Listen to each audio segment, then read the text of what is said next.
Hello, wonderful viewers, and welcome to Flavours of Africa, Canada's first African cooking talk show. And happy Easter to everyone celebrating, and happy Easter to friends of Christians. As we continue to celebrate the resurrection, remembering the reason why we celebrate it, because Jesus Christ died, and on the third day he rose so that we can live. So this is such a great joy for me. He is risen, indeed he is risen. So whenever life goes difficult, or when I face difficulties in my life, I always remember Jesus Christ, what he went through, dying so that we could be forgiven of our sins. This time of the year, I love visiting Bible stories. And one of the stories that has resonated with me over the years is the story of David and Goliath. It's such an interesting story. When I was young, it's one of the first stories that I learned during the Sunday school. So, as you already know, wonderful viewers, that the Philistines and the Israelites were at war. As a result of that, the Philistines, they had a person called Goliath. He was quite formidable because of his height, and everyone revered him, and he tormented the people of all the Israelites. So nobody could approach him, so he was really harassing them.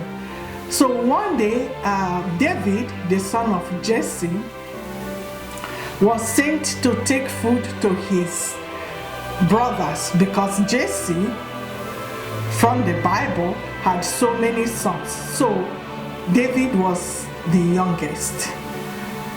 So as he was taking food to his brothers, who were already stationed to fight with the Philistines, he also had somebody to take care of his sheep. So when he got to the war station, at that time, Saul was the king. So he approached Saul and told Saul that he was going to fight Goliath. And everybody was startled. How could a small boy fight Goliath? So he told Saul that so many times he had to fight the lions and the bear, and at some point the lion had one of his sheep, and he had to take the sheep off the lion's mouth.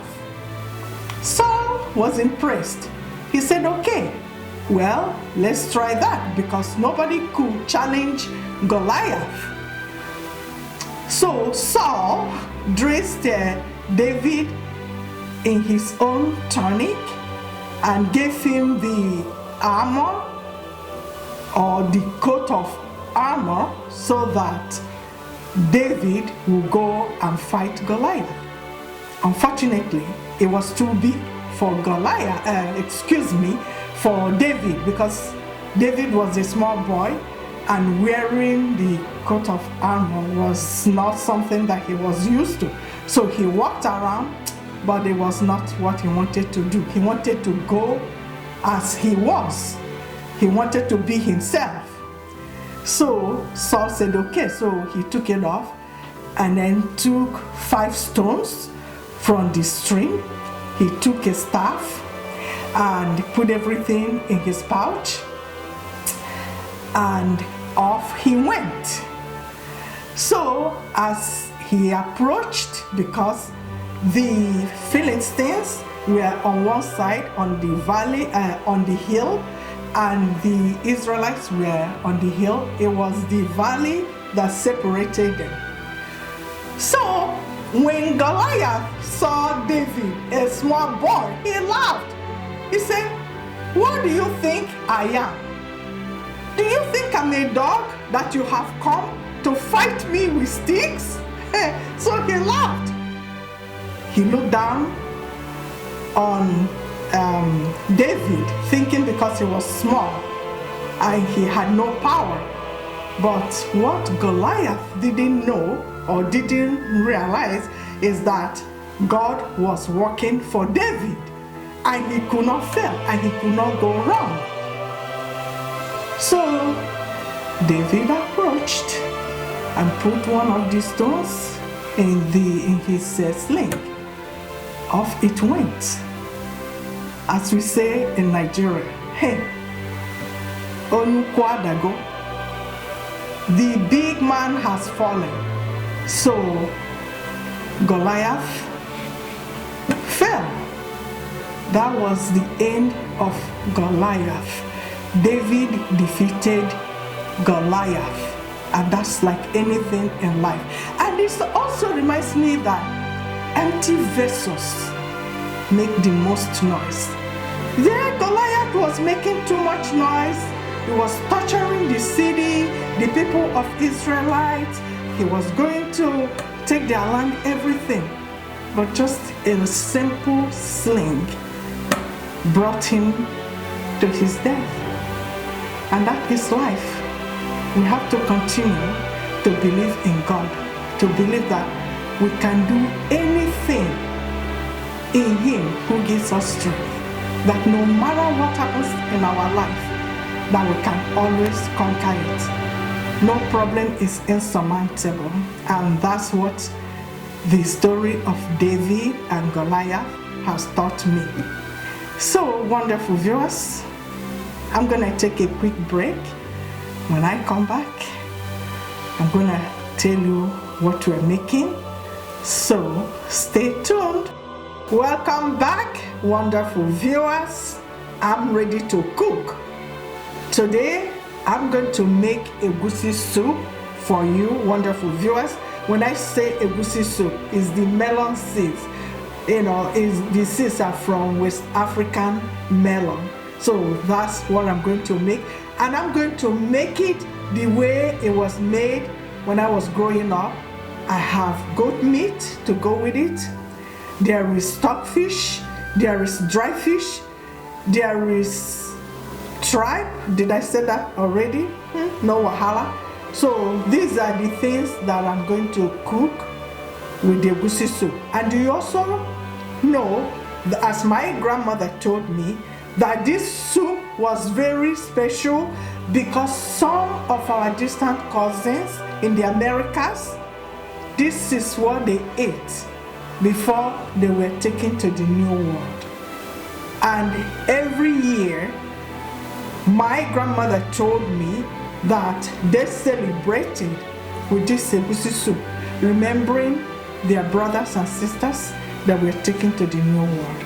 You won't read it anywhere in the book, so I'm just giving you first-hand information. So we have jollof rice, because when we celebrate any occasion, we must have our jollof rice. And we have carrot cake as dessert. We have salad, we have plantain, we have roast chicken, you name it.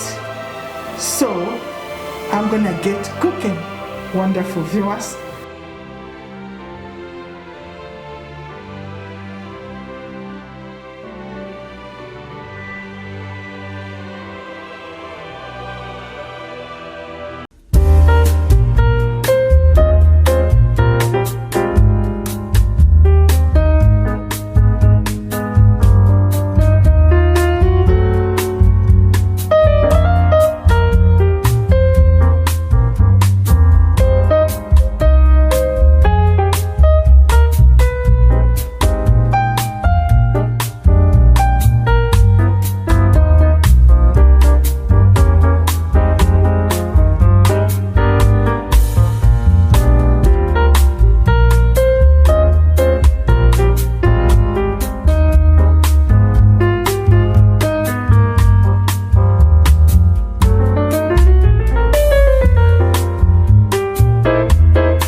wonderful viewers, as you can see, we've made delicious dishes for you today. Recapping, we have jollof rice, we have the egusi soup, we have plantain, we have carrot cake, we have salad, we have roast chicken. So delicious. I can't wait to dig in. And again, I talked about the ingredients that I use for the egusi soup, and I talked about the stockfish, which is from Norway, and how the stockfish helped Nigerians, especially the children, during the civil war in Nigeria, because the stockfish is packed with protein, and that's why they sent it to Nigeria. And since then, Nigerians have fallen in love with stockfish. And this is the reason why I said that food is culture, that when cultures eat together, they form a special bond. So thanks to Norway for introducing the stockfish, because it's really delicious. So I'm gonna plate the food so that we can all enjoy it. And wonderful viewers, please continue to watch Flavours of Africa, and we want to continue to thank you for all your support over the years. And as you come to the table to eat together with your loved ones, I hope that you will also remember the reason why we celebrate Easter, and we use this opportunity to continue to build strong relationships with one another. As we say here on Flavours of Africa, remember that food is culture. Cultures that eat together stay together.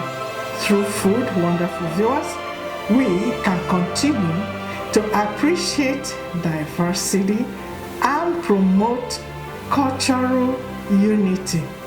See you next time.